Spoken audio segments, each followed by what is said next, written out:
특징에 대해서 좀 짚어주시죠. 제가 알기로는 가장 큰 특징이 엔진 무게를 굉장히 많이 줄였다고 알고 있고요. 네. 이 차를 위해서 엔진을 새로 디자인했다고. 그래서 무게가 거의 예전 한 200km에서 거의 160 몇 킬로 그렇게 줄었다고 제가 알고 있습니다. 168km. 168km. 거의 15%가 넘는 감량이죠. 그렇죠. 네, 그래서 이 엔진이 무거운 엔진이 앞에 있기 때문에 앞에 무게를 줄이면 차의 동작에 굉장히 그 영향이 크거든요. 네. 그래서 그게 과연 이 차에 어느 정도로 영향을 미칠지 굉장히 기대가 됩니다. 예, 뭐 네. 정적 무게 배분에 더해서 동적 무게 배분까지 영향을 주기 때문에 그렇죠. 예, 운동 성능에서 이제 기대가 된다는 말씀이시죠? 네, 솔직히 예. 벤츠는 그 차량 매니아들 중에서는 그냥 어떻게 보면 느긋한 차고 재미없는 차고 하지만 뭐 이렇게 편안한 차고 그렇게 생각만 하고 있는데 앞에 무게를 그렇게 많이 빼면 굉장히 발랄하지 않을까 저는 속으로 굉장히 기대를 하고 있어요. 맞는 비유인지는 모르겠는데 저는 그렇게 생각을 해요. 벤츠와 BMW의 주행 성능의 차이가 개와 고양이의 달리기의 그럴 수 느낌이 있죠. 아닐까 네, 그런 생각이 좀 드는데 네. 네, 그 서스펜션에 대한 어떤 세팅 부분이나 하체 부분은 이 후에 좀 다루기로 하고요. 네.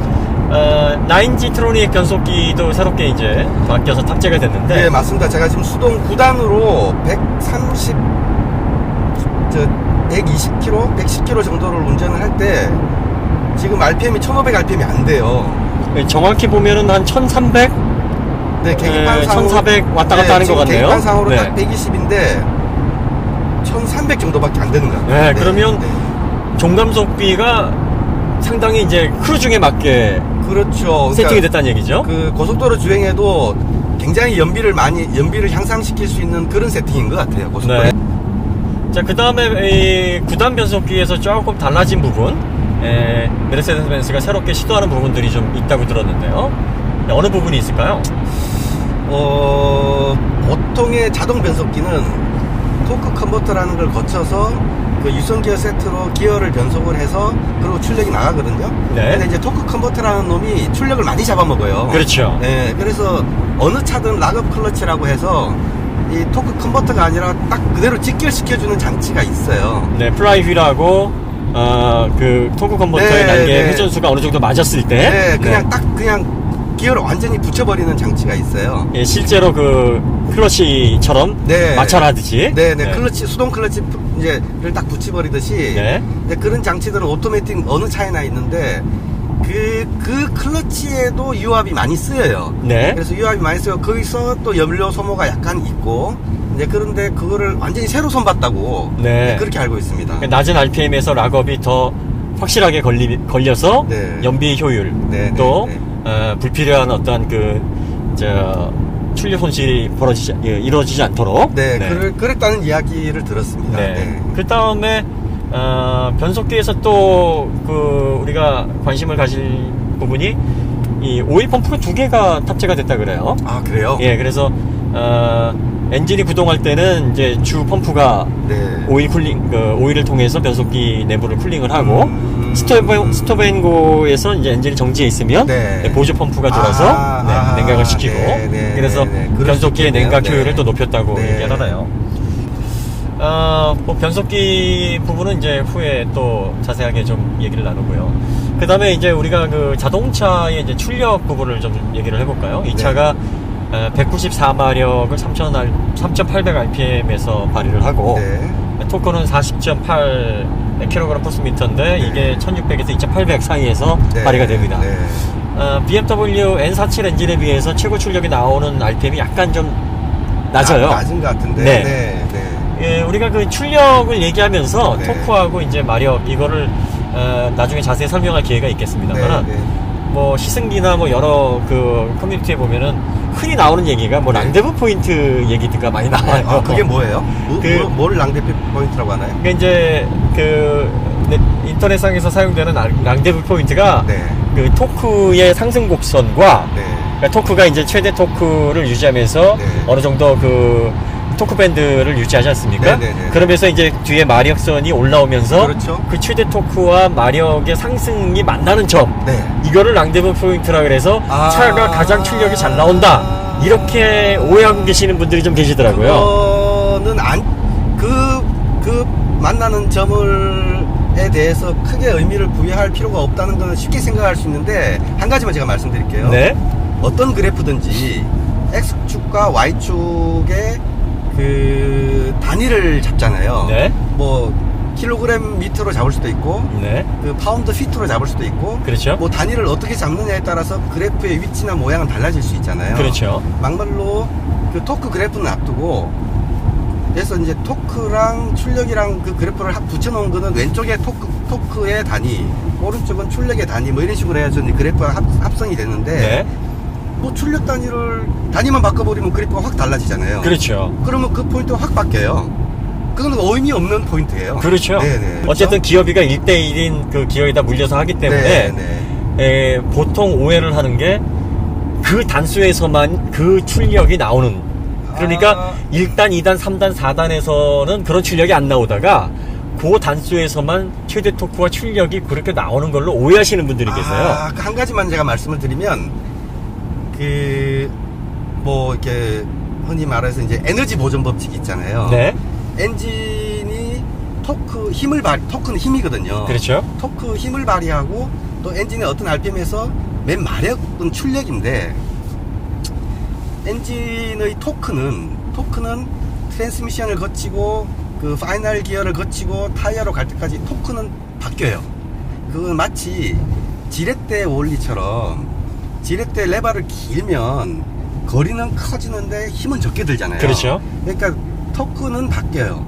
토크는 바뀌는데 작은 토크로 멀리 움직이면 결국 한 일은 같거든요. 그렇죠. 네, 그게 이제 에너지 보존 법칙인데 엔진의 출력이 만약에 마찰 이런 손실이 없다면 엔진의 출력이 토크는 중간중간 바뀌면서 타이어로 가지만 그 출력은 그대로 타이어로 갑니다.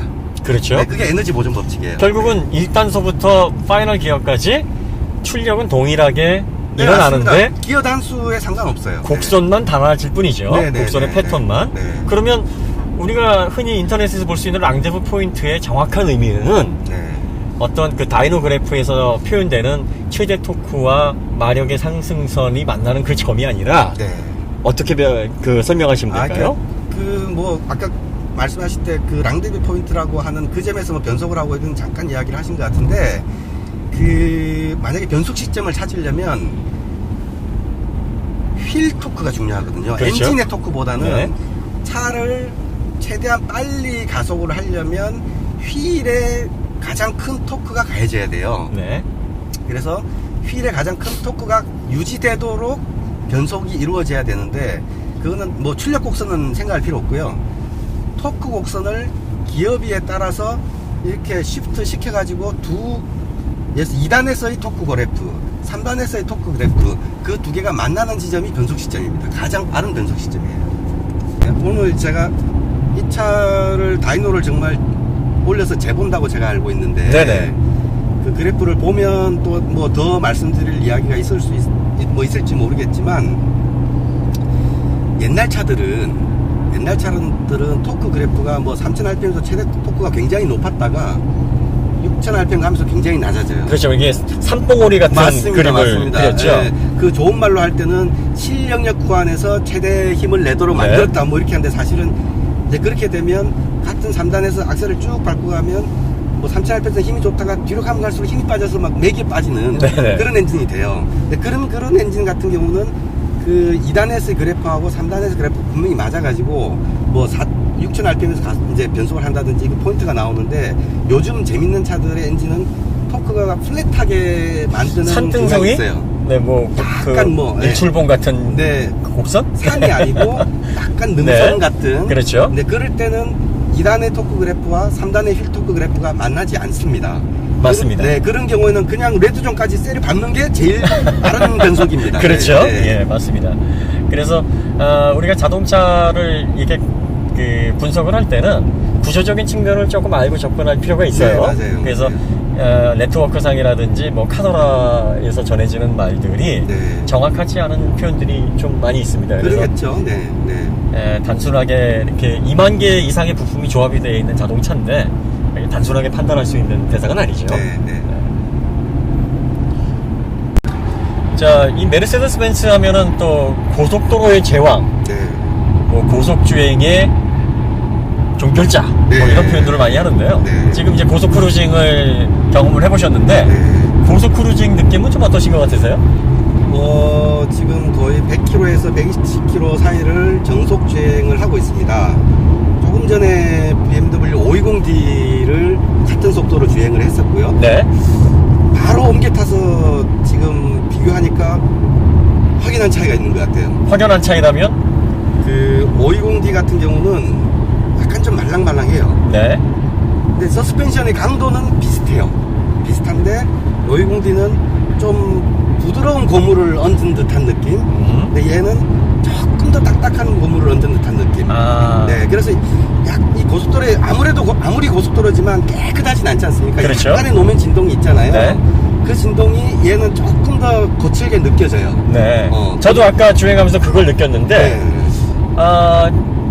아마 그게 메르세데스 벤츠의 고민의 결과가 아니었나. 그럴 수도 있을 것 같아요. 예전에 벤츠 같은 경우는 노면이 너무 안 느껴졌거든요. 그렇죠. 네. 그러니까 메르세데스 벤츠가 전통적으로 사용했던 멀티링크 자체가 노면의 정보를 거의 걸러내버리기 때문에 네. 그리고 링크 자체가 무겁고 평가 네. 하질량 비율이 낮기 때문에 네. 아무래도 거동 자체가 빠릿빠릿하고 신속하다고 느껴지지 않았는데 거칠다는 것은 다시 말하면 반응이 빠르다는 얘기죠. 네, 네. 그래서 그 실제 차 안에서 달릴 때 100km 정도로 달릴 때의 외부 소음의 음색이 네. BMW는 약간 로톤이고 네. 520D 같은 경우는 얘 같은 경우는 약간 하이톤이 섞여 있는 듯한 네. 네, 그런 느낌을 받을 수가 있습니다. 네, 그 서스펜션 구조를 보면은 9세대에서 잠시 맥퍼슨 스트럿으로 옮겼다가 네. 원래 메르세데스 벤츠 전통적으로 멀티링크를 사용을 하거든요. 네. 근데 멀티링크도 W25 타입의 멀티링크라고 표현을 하는데 W25이 이제 두 개의 Y자로 된 그 언더암 어퍼암이 네. 4개 점으로 잡아주는 방식 네. 아니겠습니까? 네. 근데 거기에다가 링크 하나를 더 붙여서 5개의 링크로 구성된 네. 멀티링크를 사용한단 네. 말이에요. 그런데 아까도 이제 김창희 씨께서 말씀하셨듯이 벤츠의 그 멀티링크가 고속에서는 아무래도 캠버라든지 토 허용감이 좋으니까 네.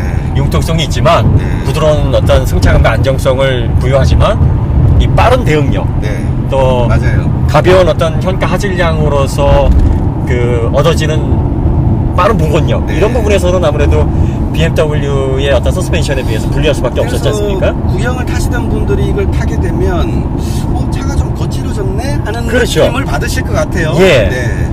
그래서 오직했으면은 안 하던 맥퍼슨 스트럿을 갖다가 끼워놓고 네. 또 맥퍼슨 스트럿을 끼워놓으면 자존심 상하니까 네, 네, 표기를 네. 또 코일 스프링을 했어요. 맥퍼슨 스트럿이 사실은 막대기에 스프링 껴있는 네. 코일 스프링 아니겠습니까? 네. 네. 근데 이게 그 예전에 세팅하고 달라진 게 뭐냐면 예전에는 그 댐퍼, 조컵 쇼버하고 스프링을 따로 썼거든요. 네. 그런데 지금 20세대의 멀티링크는 코일 스프링을 사용을 해요. 그러니까 본인이 잘 아는 멀티링크와 또 코일 스프링의 어떤 가벼운 효율적인 구조 두 가지를 이제 같이 섞어놓은 거죠. 그래서 사실 9세대 때 뭐 모두 그 맥퍼슨 스트럿으로 바꾼 건 아니었는데 주요 모델이라든지 뭐 이 그 디젤 핵심 모델은 여전히 멀티링크를 쓰고 약간 이제 고성능을 통해서 스포츠성을 살릴 수 있을 만한 모델에만 이제 맥퍼슨 전륜에다가 집어넣었다가 아무래도 맥퍼슨 스트럿을 가장 잘 세팅하는 브랜드는 BMW 아니겠습니까? 비교를 해보니까 아예 안 되겠다 다시 돌아가자 해서 돌아왔는데 예전에 그 멀티링크와는 느낌이 확연하게 다르다 이런 말씀이시죠? 그리고 이제 지금 BMW하고 벤츠가 어떻게 보면 프리미엄 브랜드의 양대 산맥이라고 볼 수 있잖아요. 그렇죠. 근데 두 차의 색깔이 한 10년, 20년 전에는 확연하게 달랐거든요. 네. BMW는 운전 재미, 펀투 드라이브 그런 쪽에 좀 치중이 돼 있었고 네. 그래서 BMW 오너들은 새 차가 나올 때마다 불만이 차가 무덤덤해졌어. 차가 재미없어졌어. 예전에 날카로운 느낌이 맞아요. 시작됐다. 네. 점점 편안한 쪽으로 네, 옮겨가니까요. 네, 네. 근데 반대로 벤츠는 자꾸 이 운동 성능이 발전이 되니까 운동 성능을 발전을 시킨다는 이야기는 운전자와 교감이 더 이렇게 더 잘 시키려고 가는 방향으로 이제 개발이 되고 있는데 네.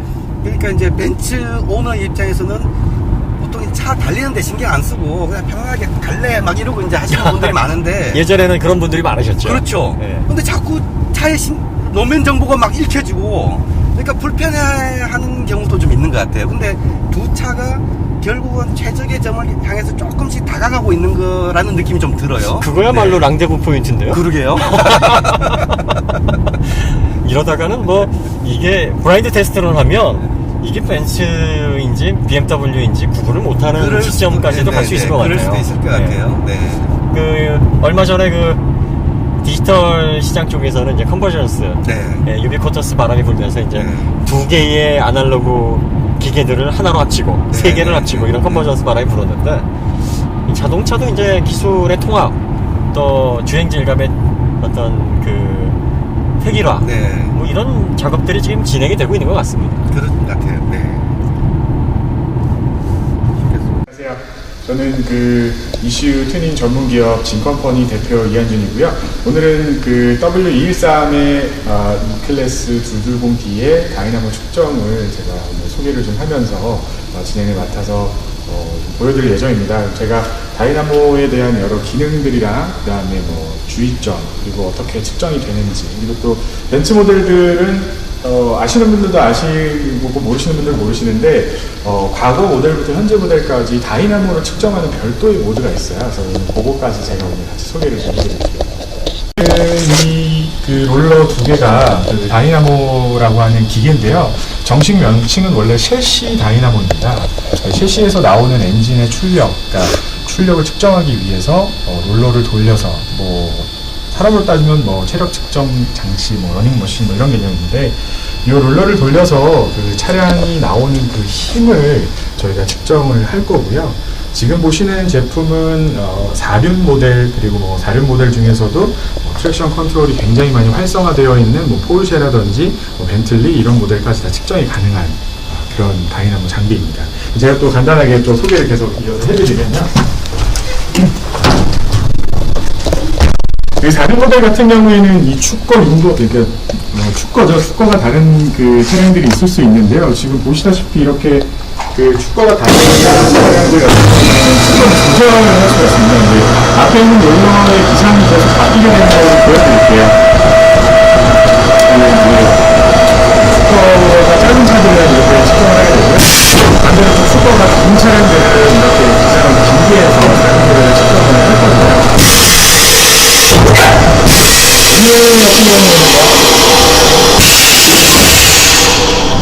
오늘의 이 클래스는 1륜 구동 차량이기 때문에 오늘은 뒷바퀴가 뒤에 있는 롤러를 돌리는 장면을 보시게 되실 거고요. 지금부터 차량을 다이나모에 설치하고 그리고 또 다이나모 측정을 진행하도록 하겠습니다.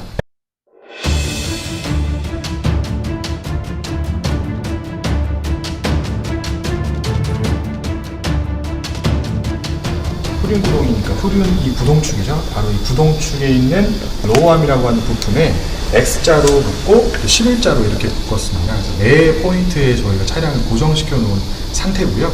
앞쪽 그 전륜 바퀴 쪽에는 이제 2포인트를 차량을 고정을 했고 이렇게 고정하는 것을 제대로 하지 않을 경우나 혹은 고정하고 있는 이 스트랩 바가 문제가 발생이 되는 경우에는 다이나모를 측정하다가 차량이 떨어지는 경우가 발생이 될 수도 있어요. 그렇기 때문에 반드시 그 아주 안전 수칙을 지키면서 아주 FM대로 차를 잘 묶고 그리고 측정을 해야 되고요. 사실상 제가 이제 뭐 직원들이나 이렇게 있으면 사실 굉장히 그 좀 안전에 대해서 강조를 하고 엄숙한 분위기에서 원래 측정을 하는데 오늘 뭐 제가 이제 직접 이렇게 측정을 하고 있고. 일단은 그 지금 이제 뒷바퀴가 이 뒤에 보시는 롤러를 이제 굉장히 이제 돌리는 모습을 보게 되실 거예요. 그러면 사실상 이제 소음도 상당히 많이 올라오고 하게 되는데 지금부터 제가 이제 다이나모를 측정을 해보도록 하겠습니다.